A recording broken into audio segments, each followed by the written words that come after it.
வரகி பக்தர்கள் அனைவருக்கும் வணக்கம். இது நம்ம ஆதி வராகி யூடியூப் சேனல். வராகி அன்னையோட அருள் பரிபூரணமா எல்லாருக்குமே கிடைக்கணும்னு மனசார பிரார்த்தனை செஞ்சுக்கிட்டு நாம இந்த பதிவை ஆரம்பிக்கலாம். இன்னைக்கு இந்த பதிவு தை மாசத்துல வரக்கூடிய அமாவாசைக்கான பதிவு. இந்த தை அமாவாசை வரக்கூடிய நாள்ல இப்ப நான் சொல்ல போற குறிப்பிட்ட நேரத்துல பிரியாணி இலையில ஒரே ஒரு வார்த்தைய மட்டும் எழுதி யாருக்கும் தெரியாம இப்ப நான் சொல்ல போற இடத்துல நீங்க மறைச்சு வச்சாலே போதும், கட்டுக்கட்டா பணம் சேர ஆரம்பிக்கும். உங்களுக்கு இப்ப இருக்கக்கூடிய பண கஷ்டமும் கடன் பிரச்சனையும் எங்க போச்சுன்னே தெரியாத அளவுக்கு காணாமல் போகும். இது என்ன பரிகாரம், இதை யாரெல்லாம் செய்யலான்னு இப்ப நான் உங்களுக்கு சொல்றேன். ரொம்ப ரொம்ப எளிமையான, அதே சமயம் உடனடியா நமக்கு கை மேல பலன் கொடுக்கக்கூடிய சக்தி வாய்ந்த தாந்திரிக பரிகாரத்தை பத்தி தான் இப்ப நான் உங்களுக்கு சொல்ல போறேன். இந்த பரிகாரம் என்னன்னு நாம தெரிஞ்சுக்கிறதுக்கு முன்னாடி இந்த தை மாசத்தோட அமாவாசை என்னைக்கு வருதுன்னு நாம பார்க்கலாம். பிப்ரவரி மாசம் 9ஆம் தேதி வெள்ளிக்கிழமையோட சேர்ந்து இந்த தை மாசத்தோட அமாவாசை வருது. ஒரு வருஷத்துல வரக்கூடிய மற்ற அமாவாசை திதிகளை காட்டிலும் 3 அமாவாசை நமக்கு ரொம்ப ரொம்ப முக்கியமானது, சக்தி வாய்ந்ததுன்னே சொல்லலாம். ஆடி அமாவாசை, புரட்டாசி அமாவாசை, தை மாச அமாவாசை. அந்த வகையில நமக்கு இப்போ தை மாத அமாவாசை வருது. பொதுவா அமாவாசை நாளே இந்த பிரபஞ்சத்துல நேர்மறை ஆற்றல் அதிக அளவுல இருக்கும்.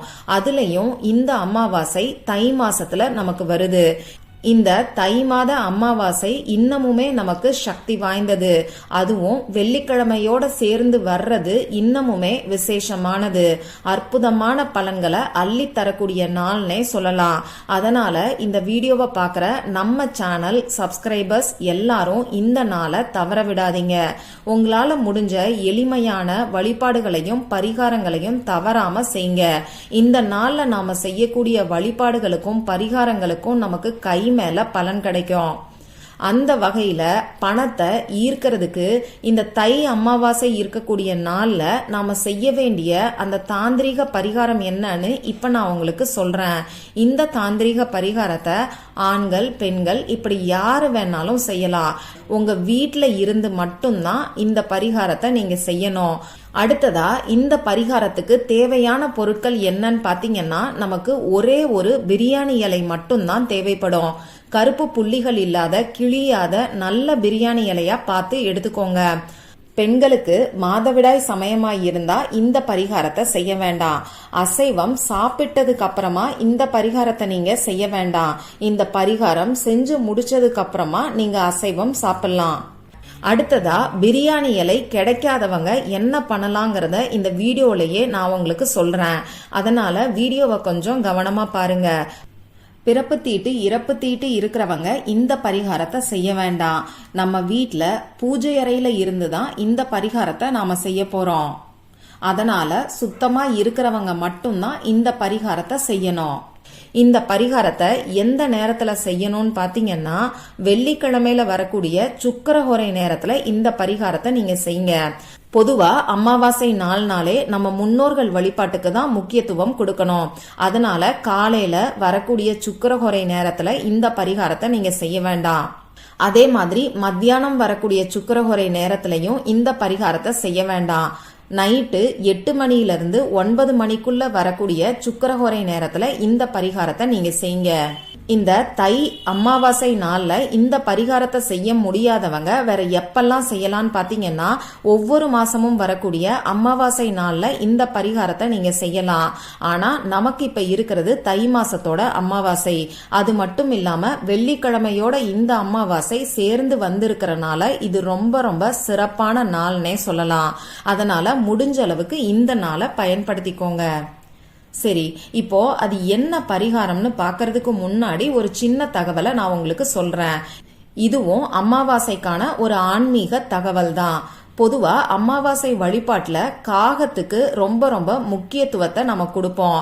அன்னைக்கு காகத்துக்கு சாதத்தை வச்சு அது சாப்பிட்டதுக்கு அப்புறமா தான் மத்தவங்க, அதாவது நாம எல்லாருமே சாப்பிடக்கூடிய பழக்கம் இருக்கு. முன்னோர்களுக்கான தர்ப்பணம் கொடுக்கறவங்க தர்ப்பணம் கொடுத்துட்டு முன்னோர்களுக்கு படையல் போட்டு அதுக்கப்புறமா காகத்துக்கு சாப்பாடு வச்சுட்டு சாப்பிடுவாங்க.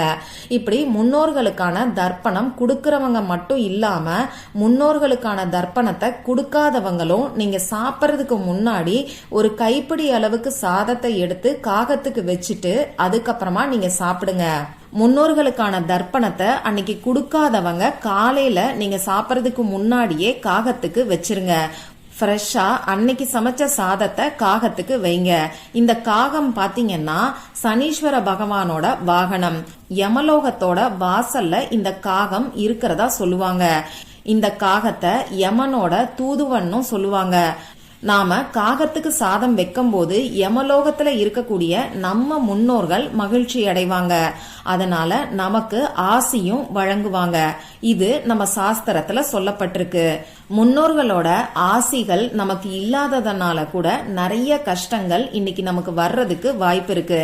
அதனால இந்த அமாவாசை நாள்ல முன்னோர்களுக்கான தர்ப்பணம் கொடுக்கறவங்களும் தர்ப்பணம் கொடுக்காதவங்களும் மறக்காம காகத்துக்கு சாதத்தை வைங்க.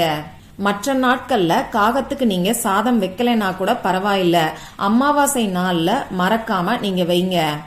சரி, இப்போ இந்த பரிகாரம் என்னன்னு நான் உங்களுக்கு சொல்றேன்.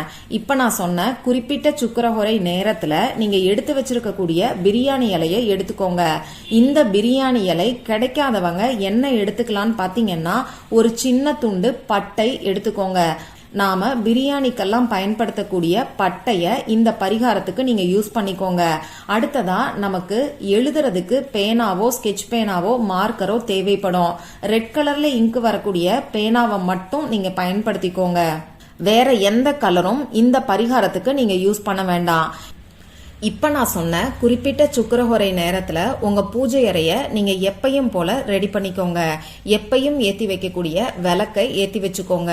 முடிஞ்ச அளவுக்கு ஒரே ஒரு விளக்கு நெய் விளக்கா ஏத்தி வைக்கிறது நல்லது. நெய் விளக்கு ஏத்தி வைக்க முடியாதவங்க நல்லெண்ணெயில 2-3 சொட்டு நெய் கலந்து விளக்கை ஏத்தி வச்சுக்கோங்க. இப்போ உங்க பூஜை அறைக்கு முன்னாடி ஏதாவது ஒரு விரிப்பையோ மனை பலகையோ சேரையோ போட்டு நீங்க உட்கார்ந்துக்கோங்க. சாமி படம் நீங்க எந்த இடத்துல வச்சிருக்கீங்களோ அந்த இடத்துக்கு முன்னாடி நீங்க உட்கார்ந்துக்கோங்க. முதல்ல விநாயகர் கிட்டையும் உங்க குலதெய்வத்துக்கிட்டையும் மனசார பிரார்த்தனை செஞ்சுக்கோங்க. அடுத்ததா மகாலட்சுமி தாயார் கிட்ட உங்களுக்கு இருக்கக்கூடிய பண கஷ்டம் எல்லாமே தீரணும்னு சொல்லி பிரார்த்தனை செஞ்சுக்கோங்க. இப்ப நீங்க எடுத்து வச்சிருக்கக்கூடிய பிரியாணி இலையில மகாலட்சுமி தாயாரோட பீஜ மந்திரமான ஸ்ரீங்கிற வார்த்தையை எழுதுங்க. இதை நான் உங்களுக்கு ஸ்கிரீன்லயும் கொடுத்திருக்கேன், இங்கிலீஷ்லயும் கொடுத்திருக்கேன், தமிழ்லயும் கொடுத்திருக்கேன். இங்கிலீஷ் தமிழ் ரெண்டுலயும் நீங்க எழுத வேண்டாம், ஏதாவது ஒரு லாங்குவேஜ்ல மட்டும் நீங்க எழுதிக்கோங்க. இந்த வார்த்தைய ஒரே ஒரு முறை மட்டும் நீங்க எழுதுங்க. இதுக்கப்புறமா இந்த பிரியாணி இலைய என்ன பண்ணணும்னு பாத்தீங்கன்னா அரிசி டப்பால கொண்டு போய் வச்சிருங்க. அரிசி டப்பால அரிசிக்கு உள்ள யாருக்கும் தெரியாத மாதிரி மறைச்சு வச்சிருங்க. உங்க ஃபேமிலி மெம்பர்ஸ் இந்த பிரியாணி இலைய பாக்கிறதுனால எந்த ஒரு தவறுமே கிடையாது. வெளியில இருந்து உங்க வீட்டுக்கு வரக்கூடியவங்களுக்கு இந்த பிரியாணி இலை தெரியக்கூடாது. 3 மாசம் கழிச்சு இந்த பிரியாணி இலையை எடுத்து நீங்க கால்படாத இடத்துல தூக்கி போட்டுருங்க.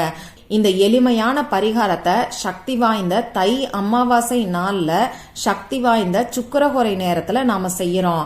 அதனால நம்பிக்கையோட செஞ்சீங்கன்னா நிச்சயமா எல்லாருக்குமே நல்ல மாற்றங்கள் ஏற்படும். இந்த பதிவுல உங்களுக்கு ஏதாவது சந்தேகம் இருந்துச்சுன்னா எனக்கு கமெண்ட் பாக்ஸ்ல கேளுங்க, அதை நான் உங்களுக்கு உடனே தெளிவுபடுத்துறேன். இந்த பதிவு உங்களுக்கு பிடிச்சிருந்தா லைக் பண்ணிட்டு உங்க ஃப்ரெண்ட்ஸ் அண்ட் ஃபேமிலி கூட ஷேர் பண்ணுங்க. இந்த மாதிரி அந்தந்த நாளுக்கும் நேரத்துக்கும் திதிக்கும் உரிய வழிபாடுகளையும் பரிகாரங்களையும் நீங்க மிஸ் பண்ணாம தெரிஞ்சுக்கிறதுக்கு நம்ம சேனலை மறக்காம சப்ஸ்கிரைப் பண்ணிட்டு பக்கத்துல இருக்கக்கூடிய பெல் ஐகானையும் பிரஸ் பண்ணிக்கோங்க. மற்றும் ஒரு பயனுள்ள பதிவுல நாம சந்திக்கலாம். நன்றி.